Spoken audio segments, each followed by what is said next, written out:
자, 안녕하십니까. 들어도 맨날 헷갈리는 청약정보, 청약자격, 그리고 비규제지역, 비규제지역, 규제지역 개판이야. 완전히 다르죠? 네, 자, 그래서 양주시는 비규제지역이고 청약이 제한이 거의 없어요. 굉장히 자유롭습니다. 자, 양주 옥천 신도시 제일 풍경치 레이크시티 1순위 청약 자격을 확인하세요를 제가 가지고 빌려왔습니다. 네. 회천 신도시, 옥천 신도시 다 똑같아요. 네. 자, 그래서 일단 한번 보도록 할게요. 청약 가점제 85제곱미터 이하. 자, 이 85제곱미터 이하가 굉장히 중요하다. 근데 왜 그렇죠? 국민주택이니까. 그렇지. 국민주택 규모입니다. 그래서 85제곱미터 이하는 주거복지에 해당하는 가장 기본적인 거기 때문에 얘네들은 무주택을 우선으로 많이 공급을 하죠. 그렇죠. 그 다음에 제한도 많고 여러 가지 제약사항이 많아요. 자, 85제곱미터 이하는 가점제 40%, 추첨제 60%. 85제곱미터 초과, 추첨제 100%. 네. 85제곱미터 초과는 왜 추첨제 100%로 할까? 평수가 크니까. 평수 크니까. 니네 평수 큰 돈 있는 것들은 뭐 주택이 뭐 한두 개겠어. 니네끼리 해 그냥. 얘는 제한을 두지 않아요. 자, 청약 자격. 네. 양주시 1년 이상 계속 거주한 거주자 30% 우선 공급하고 경기도 6개월 이상 거주한 20% 공급. 서울, 인천 및 경기도 6개월 미만 거주자 50%를 공급하는데 요 밑에 별표, 당구장 표시가 있죠. 과거 2년 내 재당첨 제한 기간에 속한 자 즉 과열, 투기과열 지구에서 당첨됐다는 소리인 거죠. 네. 그 세대에 속한 자, 배우자 또는 주민등록이 분리된 배우자 및 동일한 세대를 이루고 있는 세대원은 추첨제로 접수. 자, 재당첨 제한 기간에 걸린 사람이라도 투기과열지구에서 양주시에서는 할 수 있다는 얘기죠? 할 수 있죠. 자, 여기다가 밑줄 쫙 재당첨 기간에 속한 자 추첨제로 접수 여기만 네. 중간에 지지 않고 떼버리고 할 수 있다. 기존에 당첨된 사람들도 할 수 있어요. 그지? 할 수 어느 있다. 지역에서 당첨됐든. 투기과열지구에서 집이 있든 청약이 있든 분양권이 있든 주택이 100채든 할 수 있다. 네, 할 수 있어요. 자, 모두 충족해야 1순위가 가능. 주민등록상 만 19세 이상 누구나 가능합니다. 세대주와 세대원을 가리지 않습니다. 네. 즉 19세 이상 누구나. 그렇죠. 두 번째, 주택 소유 무관. 나는 주택이 두 동이 있대. 두 개가 아니고 두 개 동이 있대. 100개 있대. 실장님은 아파트 1600가구 한 단지를 가지고 있대. 할 수 있어요, 없어요, 청약? 할 수 있어요. 할 수 있다. 주택 소유 무관. 본인 또는 세대원 포함. 네. 3번. 청약 통장에 가입한 지 12개월이 경과. 네. 청약 예금, 청약 부금, 주택 청약 종합 저축 아래 지역별 예치금액 기준에 충족. 네. 단 청약 부금의 경우 전용 면적 85제곱미터 이하 주택에만 청약 가능하다. 왜? 85제곱미터? 국민주택. 그렇지. 청약 부금. 자, 그다음에 2순위. 청약 통장만 보유해도 2순위 청약 가능. 자, 오늘 10,000원 집어넣었어. 된다 안 된다? 된다. 된다. 내가 주택 아파트를 한 단지를 소유하고 있고 오늘 10,000원짜리 청약 통장을 집어넣었어. 된다 안 된다? 된다. 된다. 상관없다. 이 왜? 순위는 예치금이 상관없어요. 그렇지. 왜? 비규제 지역이니까. 그냥 청약 통장만 있으면 돼. 네, 자 정리하면 네. 청약 통장에 가입한 지 1년 이상 되고 네. 예치금만 채워두면 지역별 예치금. 서울 같은 경우에는 300만 원, 양주는 200만 원, 기타 광역시, 인천 같은 경우죠 250만 원. 네. 뭐 수원 뭐 이런데 200만 원이죠. 네. 자, 그다음에 102제곱미터 이하 네. 300만 원, 600만 원, 400만 원 이렇게 되는 거죠. 네. 100이 초과 400, 1700은 필요 없고 모든 면적 500, 1500, 1000만 원. 자, 정리하겠습니다. 네. 자, 85제곱미터 이하 가점제 40%, 추첨제 60% 이런 건 이렇게 돼 있고 중요한 건 뭐예요? 청약을 내가 넣을 수 있는 자격. 아파트 한 단지 1600가구를 내가 다 소유하고 있어. 네. 청약 1순위 청약 넣을 수 있다 없다? 1순위 청약 있다. 있다. 2순위 청약 넣을 수 있다 없다? 오늘 청약 통장 만들었어. 2순위 넣을 수 있다 없다? 있다. 있다. 여러분 다 있습니다. 자, 그런데 그러면 무주택을 우선으로 한다면 이게 무슨 소리냐라고 할 거예요. 네. 자, 여기 나옵니다. 이제. 자, 2018년 12월 11일 개정된 주택 공급에 관한 규칙. 투기과열지구, 청약과열지역, 수도권 및 광역시는 추첨의 방법으로 입주자를 선정하는 주택수보다 추첨 대상자가 많은 경우, 즉 800가구를 분양하려고 그러는데 그걸 초과해서 들어왔다. 네. 이때 다음 순서에 따라 입주자를 정합니다. 추첨의 방법으로 공급되는 세대 수의 75%를 무주택 세대 구성원으로 정합니다. 네. 어떤 때? 초과했을 때. 그렇지. 800가구인데 만약에 1000개가 들어왔어. 이때. 네. 무주택부터 우선적으로 한다. 근데 미달났을 때는 의미가 없어. 미달났을 때는 아무 의미 없어요. 네. 800가구 분양하는데 800개 들어왔어. 그러면 의미 없어. 의미 없지. 네. 그렇지. 800가구 분양하는데 1200개 들어왔어. 그때는 무주택부터 네. 배정합니다. 정확하게 이해하셔야 됩니다. 자, 그다음에 나머지 25%의 주택, 75%는 무주택 우선 줬으니까 네. 나머지 25% 남았는데 나머지 25%의 주택, 무주택 세대 구성원과 1주택을 소유한 세대에 속한 자, 단 이때는 기존 소유주택 처분 조건을 승낙한 자로 한정해서 네. 25%를 또 주는 거야. 자, 그러면 100% 거의 무주택자들한테 주겠다는 거죠? 그렇죠. 초과했을 때는? 초과를 안 해놨을 때는? 그냥 의미 추첨. 없어요. 아무 의미 없는 거예요. 자, 그리고 밑에 보시면 1호, 2호, 즉 75% 무주택자 주고 나머지 25% 주택 처분 서약을 한 사람한테 줬어. 네. 근데 이제 남았어. 그 남았어. 응. 1순위에 해당하는 자 중 입주자로 선정되지 않은 자에게 공급하는 거야. 말 그대로 공급하겠다고. 자, 이제 무주택자 다 줬으니까 그렇잖아. 그 중에서 선정되지 않은 사람들, 만약에 1순위, 2순위 공급 규칙에 따라서 다 공급을 했어. 떨어진 사람들 있을 거 아니야. 그 사람들한테 먼저 공급하다고 했다는 거지. 왜? 초과됐을 경우, 심하게 초과됐을 경우, 그죠? 그렇게 보시면 됩니다. 그 다음에 외부에 계신 분들은 여기가 전매제한 6개월인지 36개월인지 잘 모르시는데 여기는 공공택지 신도시니까 공공택지는 우리 9.13 대책 이후로 36개월로 바뀌었어요. 네, 12개월. 입주자로 선정된 날로부터 3년 동안 전매가 금지됩니다. 근데 이게 헷갈리는 게 외부 분들은 대강 아파트를 전매전 6개월이니까 여기도 6개월인 줄 아는데 대강은 삼숭 대광이라고 지칭하셔야 돼. 대광 그러면 몰라. 삼숭 대광.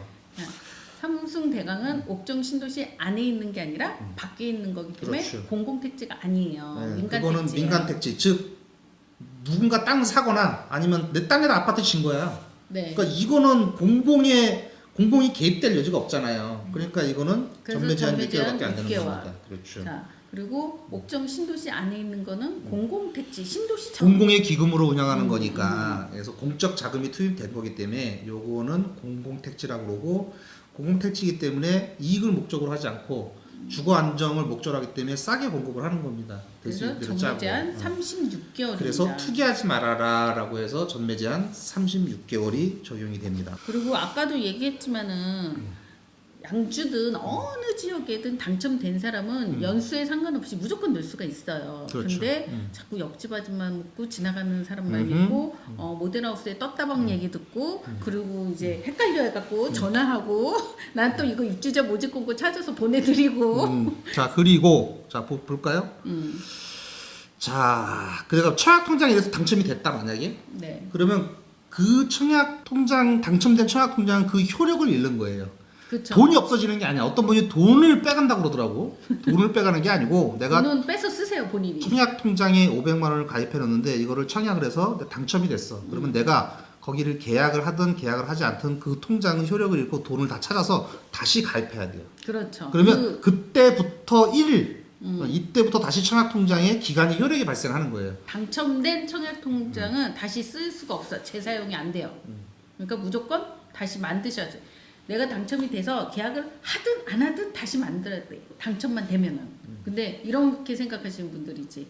내가 계약을 하면은 다시 만들고 계약을 안 하면 안 만들어도 되는 걸로. 그 긴 얘기를 짧게 하면 당첨되는 그 순간 그 통장은 효력을 잃은 거예요. 그러니까 짧게는 네. 그런데. 계약을 하든지 말든지. 네. 그러면 어떻게 해야 돼? 내가 10년 전부터 했다. 그 기간은 없어지는 거고 지금부터 효력이 산 거예요. 만약에 여기서 당첨이 됐다. 그러면 향후 5년간 투기과열 지구 및 청약과열 지역에서 공급하는 주택의 1순위 청약 접수가 제한이 돼요. 맞아요. 그러니까 내가 어디에 관심 있는 지역이 있어. 근데 그게 지금 안 할 것 같아. 그렇다고 해서 그러면 양주하고 그쪽 투기 과열지구로 가면 되지 이렇게 하면 안 되시는 거야. 그렇죠, 그렇죠. 그래서 투기 과열지역에 넣을 생각이 있으면은 여길 넣으시면 안 돼. 그래서 줍줍이 의미를 가지고 청약 통장에 잘 안 들어오는 이유가 거기에 있는 거예요. 왜냐하면 수도권 3기 신도시거나 자기가 눈여겨보고 있는 지역이 있단 말이에요. 그쵸. 거기다 청약을 넣으려고 그러는데 여기다 청약을 쓰면 거기는 투기 과열지구거나 규제지역이란 말이에요. 그럼 5년간 자기가 1순위 제한이 되잖아요. 그러니까 네. 통장을 아끼고 있다가 줍줍 때 와서 가져가는 거예요. 네. 그래서 미분양이 났다고 해서 실망할 필요도 없고 네. 좋아할 필요도 없다. 그렇죠. 미분양이 났는데 입지가 좋으면 좋아해야 되는 거고 음. 미분양이 안 됐는데 입지가 꼬였어. 그러면 뭐 쳐다볼 필요도 없는 거고. 그렇죠. 그렇게 보면 됩니다. 어떤 분들이 가끔씩 그런 분들이 있더라고. 입지가 대단히 나쁜 데인데 층이 좋대. 그게 말이 막걸리야 그게. 그렇죠. 입지가 좋아야 됩니다. 다른 건 다 필요 없어요. 입지가 좋아야 돼요. 그래서 만약에 여기서 당첨이 되면 향후 5년간 투기과열지구 및 청약과열지역에서 공급하는 주택의 1순위 청약 접수가 제한됩니다. 요거. 그다음에 분양권. 음. 913 대책 이전에 분양한 분양권을 갖고 계시는 분은 주택으로 안 들어가고. 그렇지. 주택을 소유하고 있는 직계 존속과 그 배우자는 가점제 항목에서 부양 가족으로 보지 않고 당연한 거예요. 근데 이거는 헷갈릴 수 있어요. 당연한 거야. 이게 913 대책 이후로 개정이 된 거기 때문에 그 전에는 그렇게 안 했을 거예요. 이 당연한 걸 그렇게 예전에 그렇게 안 했다는 것 자체가 아이러니인 거지. 그렇잖아. 우리 아들이 내가 아들하고 같이 사는데 우리 아들이 집이 있어. 그럼 얘는 당연히 빠져야 되는 거 가점에서. 근데 그 걔는 집어넣은 거지. 네, 가족 아무튼, 가점에서 빼셔야 돼요. 걔는 부양 가족이 아닙니다. 이거 계산을 잘못하면 부적격자로 판정돼요. 자, 그 다음에 분양권 및 입주권을 소유한 경우 주택 소유로 간주한다. 당연히 그런 거고. 자, 그런데 미분양 주택을 최초로 공급받은 경우에는 주택으로 보지 않기 때문에 요건 이거는 제외합니다. 그러나 그 미분양 주택을 매수했어. 그렇지. 그런데 우리 실장님이 미분양 아파트를 분양을 받았는데 내가 그걸 샀어. 그러면 나는 또 분양권으로 보는 거예요. 네. 다 끝났어요. 중요한 건 다 끝났어. 자, 그리고 다자녀 미성년자 3명 이상이 자녀를 둔 자는 청약을 할 적에 취하층을 우선 배정 체크를 하시면 네. 취하층에 대한 배정을 받을 수 있고 또 장애인 또 뭐가 있었죠? 고령자 네. 요렇게 그러니까 고령자 장애인 다자녀 가구 3명 이상의 미성년자를 둔 자녀를 둔 요 가구는 취하층을 원하실 경우 취하층을 한다고 체크를 해주세요. 그러면 취하층 우선 배정해 줍니다. 네. 그래서 요거는 알고 계셔도 될 것 같고 자 그리고 뭐 다른 건 없어요 이제. 신혼부부가 예전에는 무주택자가 아니었는데 이제 무주택자여야 돼요. 신혼부부 특공. 자, 이건 당연한 거고 바뀌었으니까. 신혼부부인데 집이 있대. 근데 신혼부부 특공 안 되는 거예요. 무주택. 신혼부부이면서 무주택이어야 신혼부부 특공을 넣을 수 있는 거고 이 특공은 평생 한 번만 사용할 수 있는 겁니다. 네. 다자녀도 그렇고 신혼부부도 그렇고. 그러니까 신중하게 좋은 데에 집어넣으시면 될 것 같고. 저희가 중요 포인트만 체크해놨어요. 그래서 이거 또 보면 또 잊어버리셔. 그래서 가장 좋은 거는 뭐냐면은 그 모델하우스를 오픈하면은 상담원들이 있는데 그 상담원들한테 확인을 하고 청약을 넣으셔야 되는데. 자, 포인트. 자, 이거를 다 정리를 하면 자, 이래요. 간단히 정리해 보자고. 자, 아파트 100채 가지고 있어. 자, 그분 1순위 신청할 수 있다 없다? 있다. 청약 통장이 1년 이상 되고 예치금이 200만 원 이상이고. 그렇죠? 그러면 85제곱미터 이하 요 신청할 네. 수 있다. 자, 그리고 내가 오늘 청약이 없는데 저거 제일 풍경채나 혹은 대방, 회전 대방을 하려고 오늘 통장을 넣고 10,000원을 집어넣었어. 청약할 수 있다 없다? 2순위로 할 수 있다. 1순위가 아닌 2순위로 할 수 네. 있다. 네, 그렇죠. 자, 그리고 안 될까봐 막 난리 치시는 분들 계시는데 모든 분양 사무실에서는 그렇게 얘기를 해요. 그렇죠. 네, 그렇죠. 근데 결과를 뚜껑을 열으면 어때요? 좀 우리가 예상한 거하고 다르게 나올 때가 있죠. 완전히 다르게 나오는 경우가 많죠. 네, 그래서 요거를 조금 주의하셔야 되고 자 무주택자를 우선으로 하는데 청약할 적에 800개, 1000개를 분양하는데 1000명이 들어오면 가점제 40%, 나머지 추첨제 60% 그냥 그렇게 공급하는 거고 1000개를 분양하는데 2000명이 신청이 들어오면 이때는 무주택자 우선으로 하는 거고 75% 무주택자 우선, 25%는 뭐 우선? 처분 조건부. 근데 어쨌든 이것도 무주택자가 많이 들어왔을 때 얘기고. 그렇죠. 근데 만약에 1000명 하는데 1000개 들어왔대. 근데 무주택자가 조금 들어왔어. 그래서 혹은 1200개 들어왔대. 이때는 굉장히 많은 사람들한테 기회가 가는 거예요. 네. 그래서 안 된다, 뭐 어쩐다, 제발 막 옆집 그냥, 아줌마 얘기 좀 듣지 옆집 아줌마한테 물어보고. 모델하우스에 떴다방 얘기 듣지 말고. 떴다방. 맞다. 어우씨, 떴다방. 이 모델하우스에 떴다방들이 자기가 찍어놓은 거를 뭐 어떻게 파나? 어떤 분이 그러시더라고요. 우리 청약 당첨되신 분 중에 자기가 팔아줄 테니까 그거 계약하라고. 그놈 꼭 손 잡고 들어가서 계약하고 계약하세요. 여기서 바로 야 돈 줘 그러세요 이렇게. 어. 나 계약했다 돈 줘라 이 새끼야 이렇게 하세요. 안 그러면 큰일 나요. 계약하고 나서 그 사람 없어. 3년간 전매 제한이에요. 네. 팔지도 못하지만 모르겠어요. 아마 이제 파는 길이 있는지 모르겠는데 이런 떳떳한들이 계속 부추기고 하거든요. 그러니까 여러분 계약하는 시작에 그 떳떳한테 얘기하세요. 내가 만나서 같이 계약하고 내가 계약서하고 딱 줄 테니까 그때 바로 돈 주라고 그러세요. 그냥. 네. 예, 네가 책임져라라고 하세요. 그 사람 손모가지 붙잡고 가서 계약하세요. 안 그러면 다 없어졌을 겁니다. 이 소리를 저희들이 매일 해. 많이 힘듭니다. 그래서 그런 것들을 조심하시고 가장 중요한 건 양주는 비규제 지역이기 때문에 주택을 100채 갖고 있든 1000채 갖고 있든 대한민국의 집을 모두 갖고 있어도 일수인 청약 가능합니다. 네. 이수인 청약도 가능하고 네. 통장을 오늘 만들었어. 오늘 가능합니다.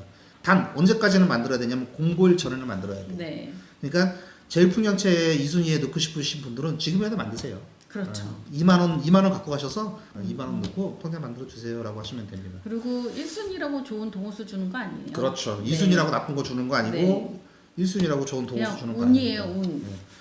그냥 여러분 운을 시험해 보시면 됩니다. 자, 네. 그래서 이제 앞으로 마지막 남은 비규제 지역 중에 하나 양주 옥정 신도시가 만약에 이번 뭐 코로나 사태만 아니었으면 굉장히 많이 뜨거웠을 건데 네, 맞아요. 그것 때문에 잠깐 좀 덜 뜨거워서 좀 아쉬운 면은 있습니다. 근데 어쨌든 그동안 청약했던 그 어느 때보다 외부에서 좀 관심도가 높아요. 그렇죠. 자, 네. 그리고 제일 풍경채 해천대방은 MGM 안 줘요.